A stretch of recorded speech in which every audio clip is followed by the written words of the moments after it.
Banking sector के सभी दिग्गज, भारतीय उद्योग जगत के सभी सम्मानित साथी, कार्यक्रम में जुड़े सभी अन्य महानुभाव, देवी और सज्जनों, मैं जब से यहां आया हूं, जो कुछ भी सुना उसमें विश्वास ही विश्वास नजर आ रहा है।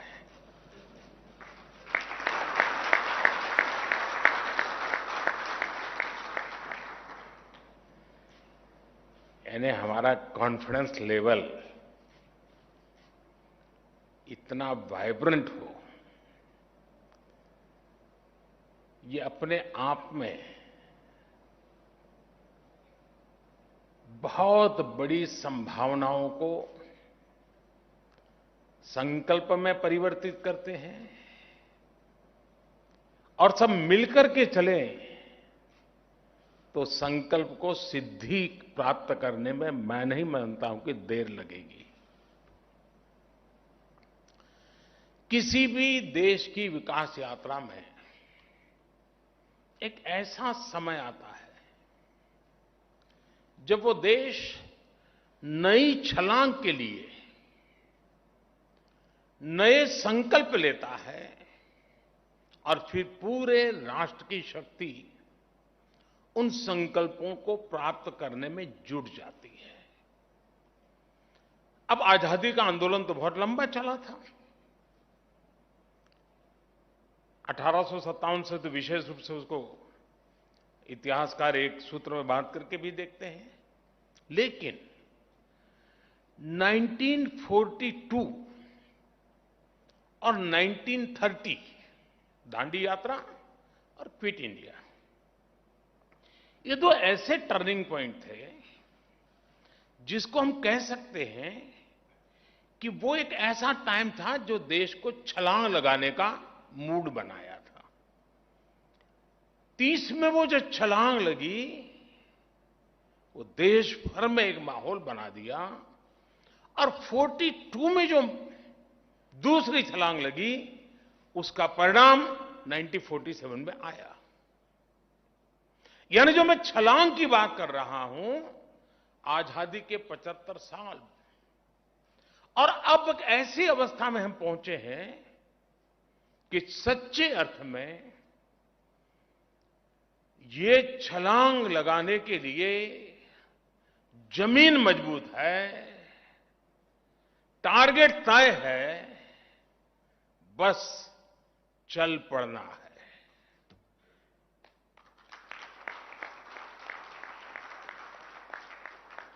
और मैंने लाल किले से कहा था, 15 अगस्त को कहा था, यही समय है, सही समय है।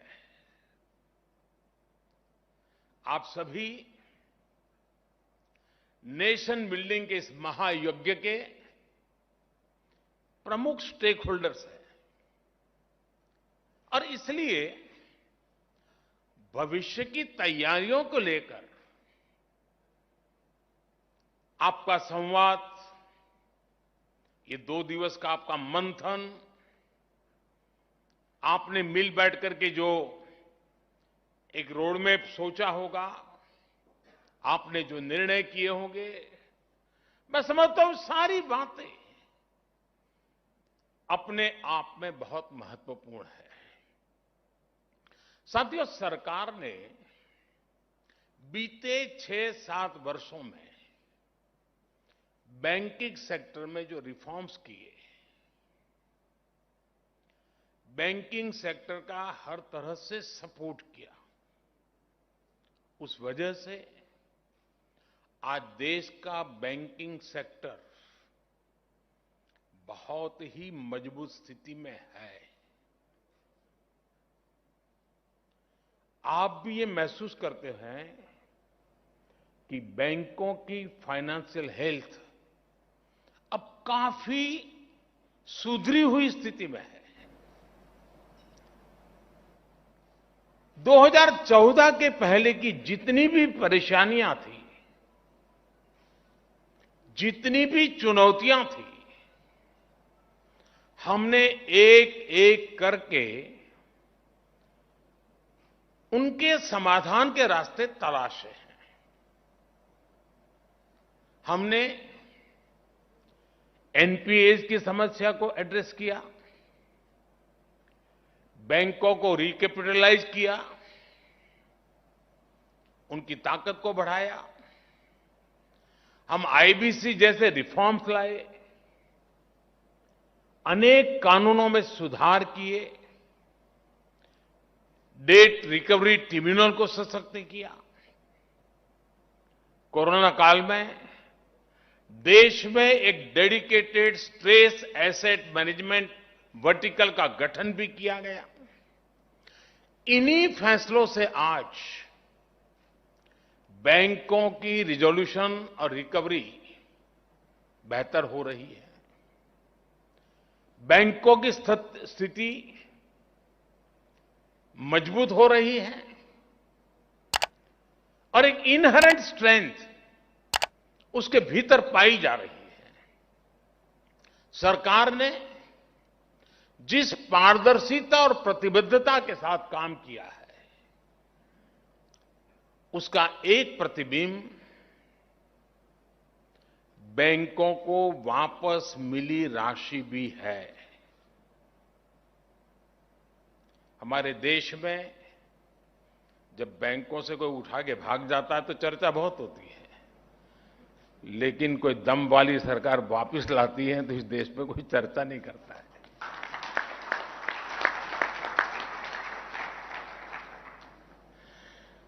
पहले की सरकारों के समय जो लाखों करोड़ रुपए फंसाए गए थे, उनमें से 5 लाख करोड़ रुपए से अधिक की रिकवरी की जा चुकी है। हो सकता है आप उस लेवल के लोग बैठे हैं, आपको 5 लाख करोड़ बहुत बड़ा नहीं लगता होगा,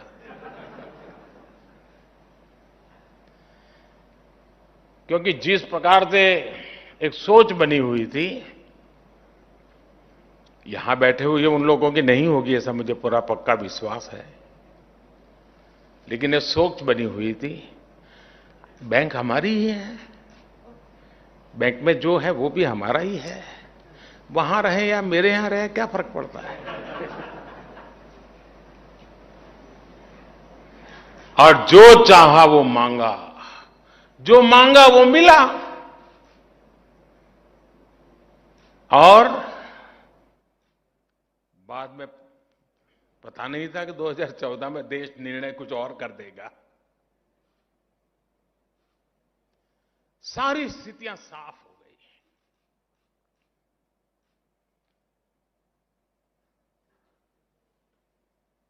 साथियों, जो ये पैसे वापस लेने वाला हमारी कोशिश है, नीतियों का भी आधार लिया है, कानून का भी आधार लिया है, डिप्लोमेटिक चैनल का भी उपयोग किया है, और मैसेज भी बहुत साफ है कि यही एक रास्ता है, लौट आइए। और ये प्रक्रिया आज भी चल रही है। नेशनल एसेट रिकंस्ट्रक्शन कंपनी, इसके गठन से और 30,000 करोड़ रुपए से अधिक की सरकारी गारंटी से भी लगभग 2 लाख करोड़ रुपए के स्ट्रेस एसेट आने वाले समय में रिजॉल्व होने का अनुमान है। हम सभी ये भी देख रहे हैं कि पब्लिक सेक्टर बैंकों के कंसोलिडेशन से पूरे बैंकिंग सेक्टर की एफिकेसी बढ़ी है और मार्केट से फंड रेज करने में भी बैंकों को मदद मिल रही है। साथियों, ये जितने भी कदम उठाए गए हैं, जितने भी रिफॉर्म्स किए गए हैं, इससे आज बैंकों के पास एक विशाल और मजबूत कैपिटल बेस बना है। आज बैंकों के पास अच्छी खासी लिक्विडिटी है। एनपीएस की प्रोविजनिंग का बैकलॉग नहीं है। पब्लिक सेक्टर बैंकों के एनपीए आज 5 सालों में सबसे कम है ही। कोरोना काल के बावजूद इस फाइनेंशियल ईयर के पहले हाफ में हमारे बैंकों की मजबूती ने सबका ध्यान खींचा है। इस वजह से अंतर्राष्ट्रीय एजेंसीज भी भारत के बैंकिंग सेक्टर का आउटलुक अपग्रेड कर रही है। साथियों, आज भारत के बैंकों की ताकत इतनी बढ़ चुकी है कि वो देश की इकोनॉमी को नई ऊर्जा देने में, एक बड़ा पुश देने में, भारत को आत्मनिर्भर बनाने में बहुत बड़ी भूमिका निभा सकते हैं।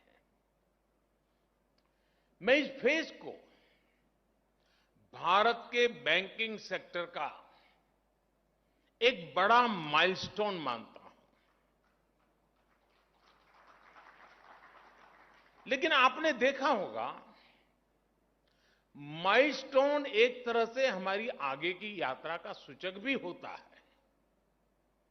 मैं इस फेज को भारत के बैंकों के एक नए स्टार्टिंग पॉइंट के रूप में भी देख रहा हूं।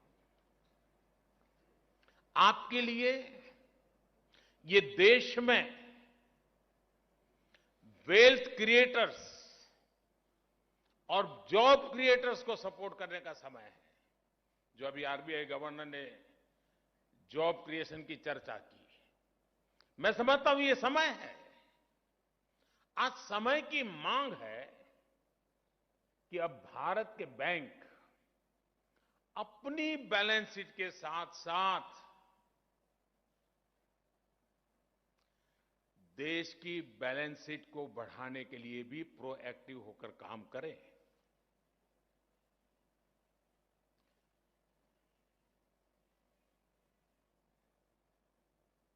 कस्टमर आपके पास आपकी ब्रांच में आए, ये इंतजार मत कीजिए।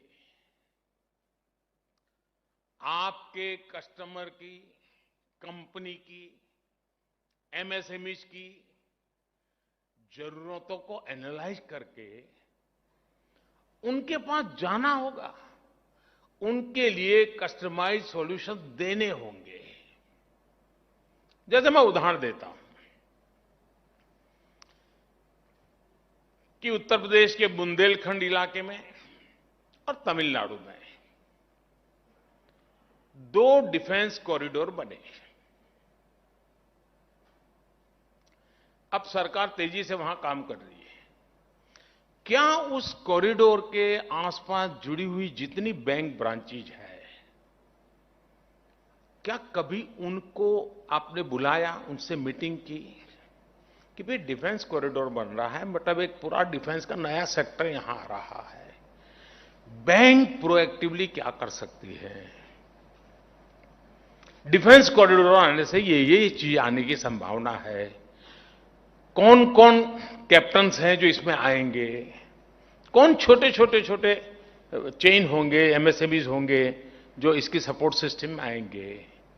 इसके लिए हमारा बैंक का अप्रोच क्या होगा, प्रोएक्टिव अप्रोच क्या होगा, हमारी अलग अलग बैंकों के बीच में कंपटीशन कैसे होगी, द बेस्ट सर्विसेज कौन देता है। तब तो जाकर के भारत सरकार ने जिस डिफेंस कॉरिडोर की कल्पना की है, उसको धरती पर उतारने में विलंब नहीं लगेगा। लेकिन ठीक है भाई, सरकार ने डिफेंस कॉरिडोर बनाया है, लेकिन मेरा तो उसी पर ध्यान है। क्यों? और 20 साल से हमारा एक वेल सेटल्ड क्लाइंट है, चल रही है गाड़ी, बैंक भी चल रही है, उसका भी चल रहा है, हो गया। तो इससे होने वाला नहीं है। साथियों, आप अप्रूवर हैं और आपने सामने वाला एप्लीकेंट है, आप दाता है और सामने वाला याचक इस भावना को छोड़कर अब बैंकों को पार्टनरशिप का मॉडल अपनाना होगा। जैसे अब बैंक ब्रांच के स्तर पर ये लक्ष्य तय किया जा सकता है कि वो अपने क्षेत्र के 10 नए युवाओं या 10 लघु उद्यमियों के साथ मिलकर उनका व्यापार बढ़ाने में मदद करेगी। मैं जब स्कूल में पढ़ता था उस जमाने में बैंकों का राष्ट्रीयकरण नहीं हुआ था और उस समय मुझे बराबर याद है साल में कम से कम 2 बार बैंक के लोग हमारे स्कूल में आते थे, स्कूल में, और बैंक में खाता क्यों खोलना चाहिए, छोटे छोटे बच्चों को गल्ला दे करके उसमें पैसा क्यों बचाना चाहिए, ये समझाते थे। क्योंकि तब वो सरकारीकरण नहीं हुआ था, तब आपको लगता था कि ये मेरी बैंक है, मुझे इसकी चिंता करनी है। एक कंपटीशन भी थी और बैंकिंग यानी फाइनेंशियल वर्ल्ड का बैंकिंग सेक्टर की आम सामान्य मानवीय को एक ट्रेनिंग भी जरूरी थी। सभी बैंकों ने काम किया है। राष्ट्रीयकरण होने के बाद शायद मिजाज बदला है, लेकिन 2014 में बैंक की इस शक्ति को मैंने पहचान करके जब उनको आह्वान किया कि मुझे जनधन अकाउंट का मूवमेंट खड़ा करना है, मुझे गरीब की झोपड़ी तक जाकर के उसको बैंक खाते खुलवाने हैं। जब मैं मेरे अफसरों से बात कर रहा था तो बहुत विश्वास का माहौल नहीं बनता था, आशंकाएं रहती थी कि यार ये कैसे होगा। तो मैं कहता था भाई एक जमाना था बैंक के लोग स्कूल में आते थे, तय तो करो, इतना बड़ा देश और सिर्फ 40% लोग बैंक से जुड़े हो, 60% बाहर हो, ऐसा कैसे हो सकता है। खैर बात चल पड़ी और यही बैंकिंग सेक्टर के लोग, राष्ट्रीयकरण हो चुकी बैंकों के लोग, जो बड़े बड़े उद्योगपतियों के साथ ही बैठने की आदत बन चुके थे, वो लोग जब देश के सामने एक लक्ष्य रखा कि हमें जनधन अकाउंट खोलना है, मैं आज गर्व के साथ सभी बैंकों का उल्लेख करना चाहूंगा, सभी बैंकों के हर छोटे मोटे मुलाजिम का उल्लेख करना चाहूंगा जिन्होंने इस सपने को साकार किया और जनधन अकाउंट फाइनेंशियल इंक्लूजन की दुनिया में दुनिया के सामने एक बेहतरीन उदाहरण बन गया। ये आप ही के तो पुरुषार्थ से हुआ है और मैं मानता हूं कि प्रधानमंत्री जनधन जो मिशन निकला, वो बीज बोया था तो 2014 में, लेकिन आज इस कठिन से कठिन कालखंड में दुनिया डगमगाई, भारत का गरीब टिका रहा क्योंकि जनधन अकाउंट की ताकत थी। जिन जिन बैंक के कर्मचारियों ने जनधन अकाउंट खोलने के लिए मेहनत की है, गरीब की झोपड़ी में जाता था बैंक का बाबू, कोट पैंट टाई पहने हुए व्यक्ति गरीब के घर के सामने खड़े रहते थे। उस समय तो शायद लगा होगा सरकार का एक कार्यक्रम, लेकिन मैं कहता हूं कि जिन्होंने इस काम को किया है, इस पैंडेमिक के कालखंड में जो गरीब भूखा नहीं सोया है, उसका पुण्य उन बैंक के लोगों के खाते में जाता है।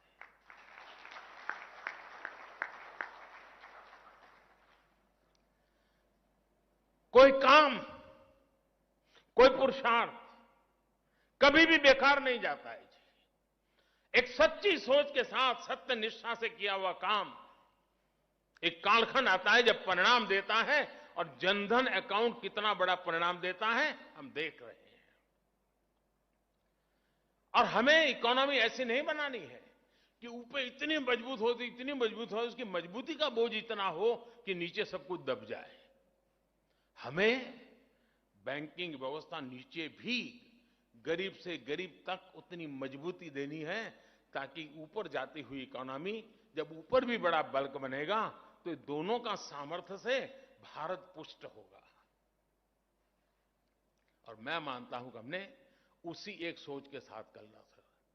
अब कल्पना कर सकते हैं कि जब स्थानीय व्यापारियों को ये एहसास होगा कि बैंक और उसके कर्मचारी उनके साथ खड़े हैं, मदद के लिए खुद उनके पास आ रहे हैं, तो इनका आत्मविश्वास कितना बढ़ जाएगा। आपके बैंकिंग के अनुभवों का भी उन्हें बहुत लाभ होगा। साथियों, मैं जानता हूं कि बैंकिंग सिस्टम की हेल्थ के लिए ये बहुत जरूरी है कि वायबल प्रोजेक्ट ही पैसा लगाएं, लेकिन साथ ही प्रोजेक्ट्स को वायबल बनाने में हम प्रोएक्टिव भूमिका भी तो निभा सकते हैं। वायबिलिटी के लिए कुछ एक ही रीजन नहीं होते हैं।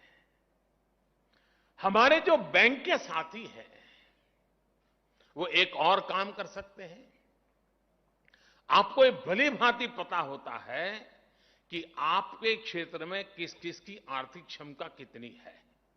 ब्रांच के नजर के दायरे में बाहर ये नहीं होता है जी। वो उस धरती की ताकत को जानता है। आज जो 5 करोड़ रुपए का लोन आपसे लेकर जा रहा है, ईमानदारी से समय पर लौटा रहा है, आप उसकी क्षमता बढ़ाने में भी तो मदद कर सकते हैं। आज जो 5 करोड़ रुपए का लोन लेकर बैंक को वापस कर रहा है, उसमें कल को कई गुना ज्यादा लोन लेकर लौटाने का सामर्थ्य पैदा हो, इसके लिए आपको उसे आगे बढ़ चढ़ करके सपोर्ट करना चाहिए।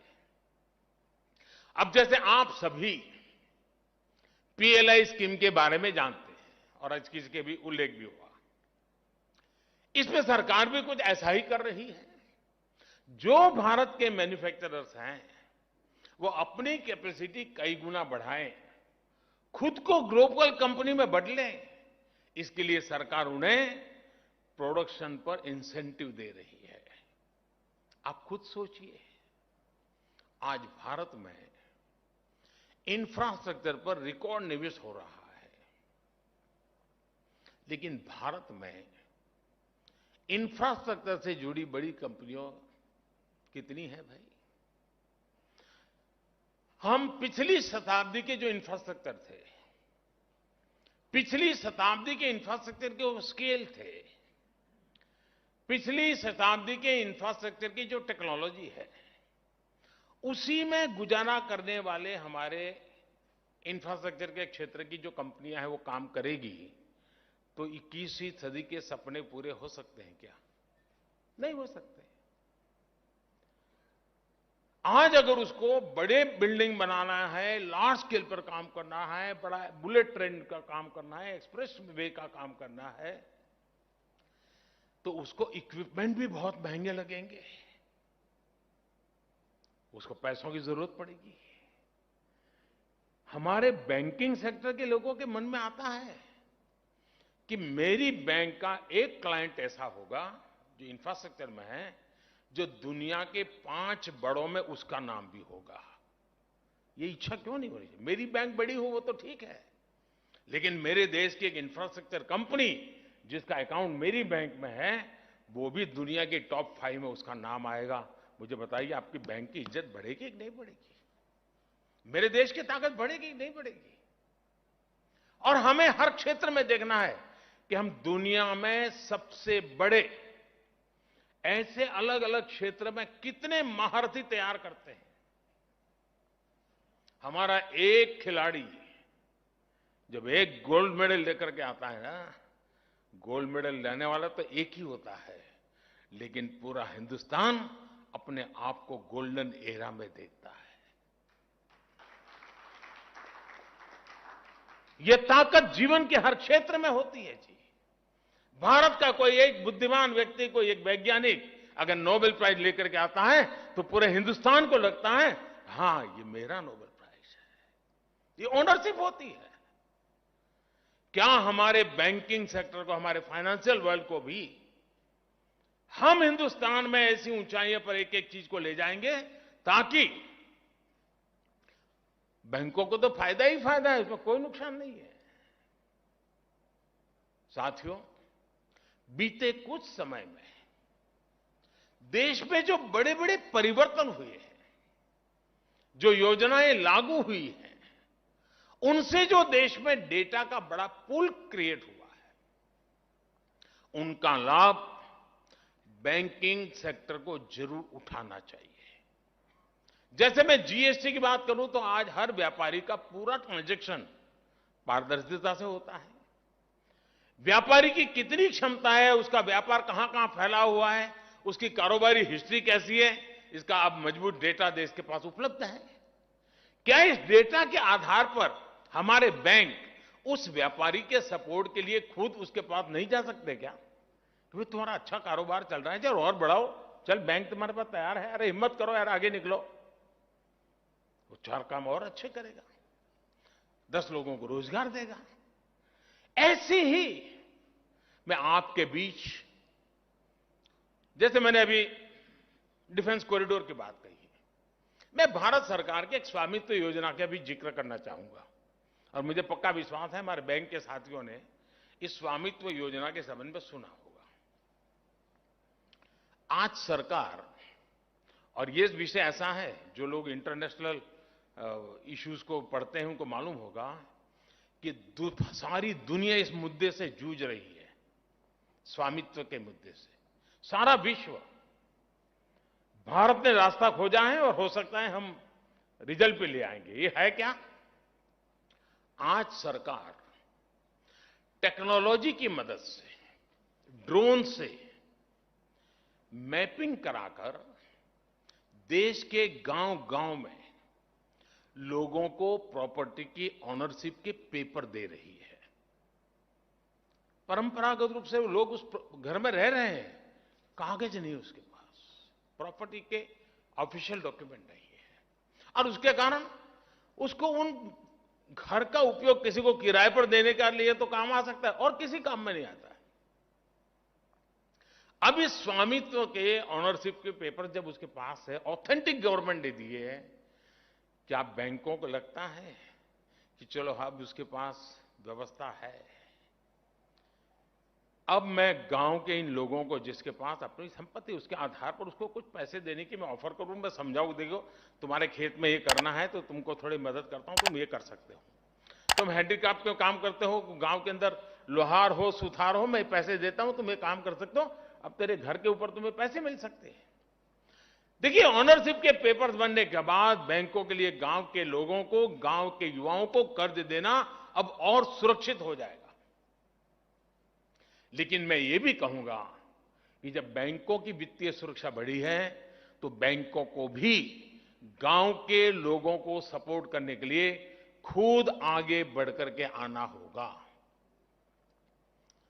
अभी आवश्यक है, हमारे देश में एग्रीकल्चर सेक्टर में इन्वेस्टमेंट बहुत कम होता है। कॉर्पोरेट वर्ल्ड का इन्वेस्टमेंट तो करीब करीब न के बराबर है, जबकि फूड प्रोसेसिंग के लिए बहुत संभावना है, दुनिया में बहुत बड़ा मार्केट है। गांव में फूड प्रोसेसिंग इंडस्ट्री, एग्रीकल्चर से जुड़ी मशीनरी, सोलर से जुड़े काम, अनेक नए फील्ड तैयार हो रहे हैं जहां आपकी मदद गांव की तस्वीर बदल सकती है। इसी तरह एक और उदाहरण स्वनिधि योजना का भी है। प्रधानमंत्री स्वनिधि योजना की वजह से हमारे जो रेहड़ी पटरी वाले भाई और बहन हैं, पहली बार बैंकिंग सिस्टम से जुड़े हैं। अब उनकी भी डिजिटल हिस्ट्री बन रही है। बैंकों को इसका लाभ उठाते हुए ऐसे साथियों की मदद के लिए और ज्यादा आगे आना चाहिए। और मैंने बैंकों से भी आग्रह कहा है और मेरे यहां अर्बन मिनिस्ट्री को भी आग्रह कहा है और मैंने सभी मेयर्स को भी आग्रह किया है कि आपके नगर के अंदर ये जो रेहड़ी पटरी वाले हैं उनको मोबाइल फोन पर डिजिटल ट्रांजैक्शन सिखाइए। वो थोक में माल लेगा वो भी डिजिटली लेगा, वो बिक्री करेगा तो भी डिजिटली करेगा। और ये सब कोई मुश्किल काम नहीं, हिंदुस्तान ने करके दिखाया है। अब तो उसकी अपनी हिस्ट्री तैयार होगी। आज उसको 50,000 दिया है, कल आप उसको 80,000 दे सकते हैं, परसों 1.5 लाख रुपए दे सकते हैं। उसका कारोबार बढ़ता चले जाएगा। वो ज्यादा सामान खरीदेगा, ज्यादा सामान बेचेगा। एक गांव में कर रहा तो 3 गांव में करना शुरू कर देगा। साथियों, आज जब देश फाइनेंशियल इंक्लूजन पर इतनी मेहनत कर रहा है, तब नागरिकों के प्रोडक्टिव पोटेंशियल को अनलॉक करना बहुत जरूरी है। और मैं अनलॉक करना यहां 3-4 बार सुन चुका हूं। जैसे अभी बैंकिंग सेक्टर की ही एक रिसर्च में सामने आया है, आप ही की तरफ से आया है, कि जिन राज्यों में जनधन खाते जितने ज्यादा खुले और जितने ज्यादा जनधन खाते जीवंत है, गतिविधि लगातार उन जनधन खातों में चल रही है, बैंकों का रिपोर्ट एक नई बात लेकर के आया है। और जो सुनकर के मुझे खुद को आनंद हुआ कि बैंक का रिपोर्ट कह रहा है कि इसके कारण क्राइम रेट कम हुए हैं। यानी बैंक वाले ने कभी सोचा नहीं होगा कि मैं पुलिस का भी काम कर रहा हूं, लेकिन बाय प्रोडक्ट है, एक हेल्दी सोसाइटी का एटमॉस्फेयर क्रिएट हो रहा है। एक जनधन अकाउंट किसी को क्राइम की दुनिया से बाहर ले आता है, इससे बड़ा जिंदगी का पुण्य क्या होता है दोस्तों? इससे बड़ी समाज की सेवा क्या होती है? यानी बैंकों का जब स्थानीय लोगों से कनेक्ट बढ़ा, जब लोगों के लिए बैंकों के दरवाजे खुले, तो इसका प्रभाव लोगों के जीवन जीने के तरीके पर भी आया। बैंकिंग सेक्टर की इस ताकत को समझते हुए ही मैं समझता हूं कि हमारे बैंकिंग सेक्टर के साथियों को आगे बढ़ना है। मैं जानता हूं यहां जो लोग बैठे हैं उनसे संबंधित बातें मैं नहीं बोल रहा हूं, क्योंकि यहां जो प्रतिनिधि आए थे उन्होंने अपनी बात बताई, मैं दूसरों का प्रतिनिधित्व की बात बता रहा हूं। लेकिन करने वाले बैंकिंग सेक्टर के हैं, इसलिए मेरी सारी बातचीत का सेंटर पॉइंट मेरा बैंकिंग सेक्टर है, उसके लीडर्स हैं। पब्लिक बैंक हो या प्राइवेट सेक्टर के बैंक, जितना हम नागरिकों में इन्वेस्ट करेंगे उतना ही नए रोजगार का निर्माण होगा, उतना ही देश के युवाओं को, महिलाओं को, मध्यम वर्ग को लाभ होगा। साथियों, हमने आत्मनिर्भर भारत अभियान के दौरान जो ऐतिहासिक रिफॉर्म्स किए, उन्होंने देश में नई संभावनाओं के द्वार खोले हैं। आज कॉरपोरेट्स और स्टार्टअप्स जिस स्केल पर आगे आ रहे हैं वो अभूतपूर्व है। ऐसे में भारत की एस्पिरेशंस को मजबूत करने का, फंड करने का, उनमें इन्वेस्ट करने का इससे बेहतरीन समय क्या हो सकता है दोस्तों? भारत में, और ये बात हमारे बैंकिंग सेक्टर को भी समझना ही होगा,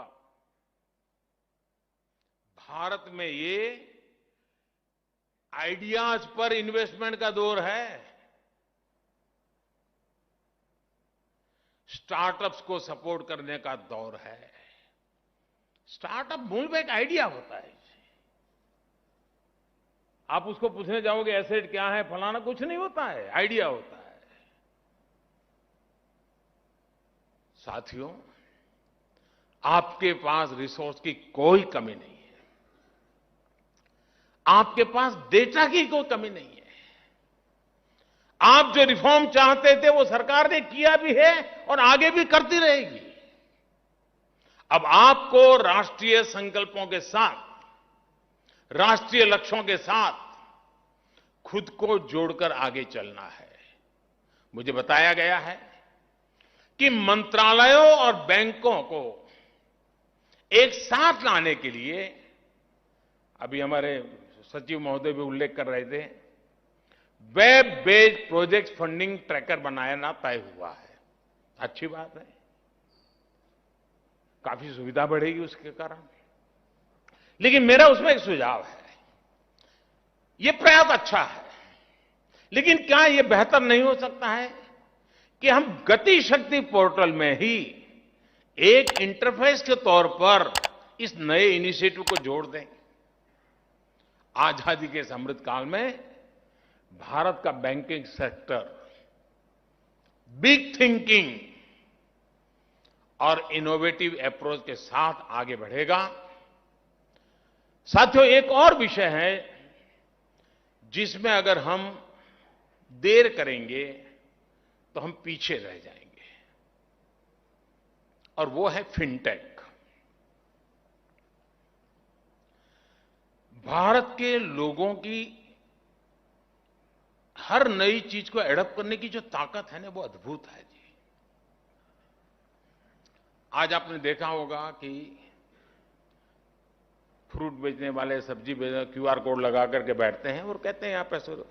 मंदिरों में भी डोनेशन वाले क्यूआर कोड लगा दीजिए, चलेगा। मतलब कि फिनटेक की तरफ एक वातावरण बना है। क्या हम तय कर सकते हैं, और मैं तो चाहता हूं रेगुलर कंपटीशन का एक वातावरण बने कि हर बैंक ब्रांच एटलीस्ट 100, ज्यादा मैं नहीं कह रहा हूं, 100% डिजिटल ट्रांजैक्शन वाले क्लाइंट होंगे और टॉप में से होंगे। ऐसा नहीं कि भी कोई 1000-2000 रुपये वाला आया और उसको आपने वैसे 100 का, जो बड़े बड़े हैं 100% वो डिजिटली करेगा। जो भी कारोबार करेगा ऑनलाइन डिजिटली करेगा। दुनिया का सबसे बड़ा मजबूत हमारे पास यूपीआई प्लेटफॉर्म है जी। हम क्यों नहीं करते जी? अब हम ये सोचे, हमारे बैंकिंग सेक्टर में पहले क्या स्थिति थी? क्लाइंट आते थे, फिर हम एक टोकन देते थे, फिर वो नोटें लेके आता था, 4 बार गिनते थे, यूं यूं करते रहते थे, फिर दूसरा भी गिन करके वेरीफाई करता था, फिर सही नोट है गलत नोट है उसमें दिमाग खपाते थे। यानी एक क्लाइंट 20 मिनट, 25 मिनट, आधे घंटे से बड़ी मुश्किल से जाता था। आज मशीन काम कर रहा है, नोट भी मशीन गिन रहा है, सारे काम मशीन कर रहे हैं, तो वहां तो आपको टेक्नोलॉजी का बड़ा मजा आता है। लेकिन आप अभी भी, हम डिजिटल ट्रांजैक्शन इस विषय को किस बात के लिए संकोच करते मैं समझ नहीं पा रहा हूं। नफा या घाटा, उसी के तराजू से इस मिशन को मत सोचिए दोस्तों। ये जो छलांग लगाने का कालखंड है ना, उसमें फिनटेक भी एक बहुत बड़ी पटरी है, जिस पटरी से गाड़ी दौड़ने वाली है। और इसलिए मेरा आग्रह है, हर बैंक ब्रांच कम से कम 100, ये आजादी के अमृत महोत्सव में इसको हम साकार करके रहें कि 2022-15 अगस्त के पहले इस देश में एक भी बैंक की ब्रांच नहीं होगी जिसमें कम से कम 100 ऐसे क्लाइंट नहीं होंगे जो 100% अपना कारोबार, लेन देन डिजिटली न करते हो। अब देखिए बदलाव आपको पता चलेगा। जनधन ने जो ताकत का आपको अनुभव करवाया है, उससे अनेक गुना ताकत की अनुभूति ये छोटे छोटे सामर्थ्य से दिखेगी। हमने देखा है विमेन सेल्फ हेल्प ग्रुप, मुझे लंबे समय तक राज्य में सेवा करने का मौका मिला, तो हम हर साल बैंक के लोगों के साथ बैठते थे और इश्यू रिजॉल्व करना, कुछ आगे का सोचना, चर्चाएं करते थे। और मैंने अनुभव किया कि एक बात के लिए सभी बैंक बड़े गौरव से एक बात कहते थे और वो कहते थे, साहब विमेन सेल्फ हेल्प ग्रुप को हम पैसे देते हैं, समय से पहले लौटाते हैं, पूरा का पूरा लौटा देते हैं, हमें कभी चिंता नहीं रहती है। जब आपका इतना बढ़िया पॉजिटिव एक्सपीरियंस है तो इसको बल देने के लिए आपकी प्रोएक्टिव कोई योजना है क्या? हमारे विमेन सेल्फ हेल्प ग्रुप के पोटेंशियल इतना ज्यादा है जी। हमारा इकोनॉमी का ग्रास रूट लेवल का एक बहुत बड़ा ड्राइविंग फोर्स वो बन सकते हैं। मैंने बड़े बड़े लोगों की बात नहीं की है, मैंने छोटे छोटे लोगों की बात की है कि मुझे पता है कि धरती पर फाइनेंस की आधुनिक व्यवस्थाएं सामान्य नागरिक की आर्थिक मजबूती का बहुत बड़ा आधार बन सकती है। मैं चाहता हूं इस नई सोच के साथ, नए संकल्प के साथ छलांग लगाने का मौका है ही है, जमीन तैयार है दोस्तों। और सबसे बड़ी बात जिसकी मैं बार बार कह चुका हूं, बैंक वालों को 50 बार कह चुका हूं, मैं आपके साथ हूं।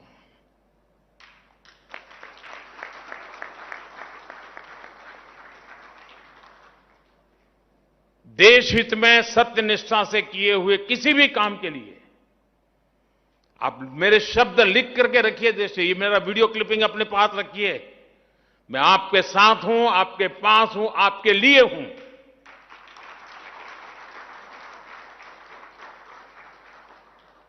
सत्यनिष्ठा से, प्रामाणिकता से देश हित के लिए काम में कभी गलतियां भी होती हैं।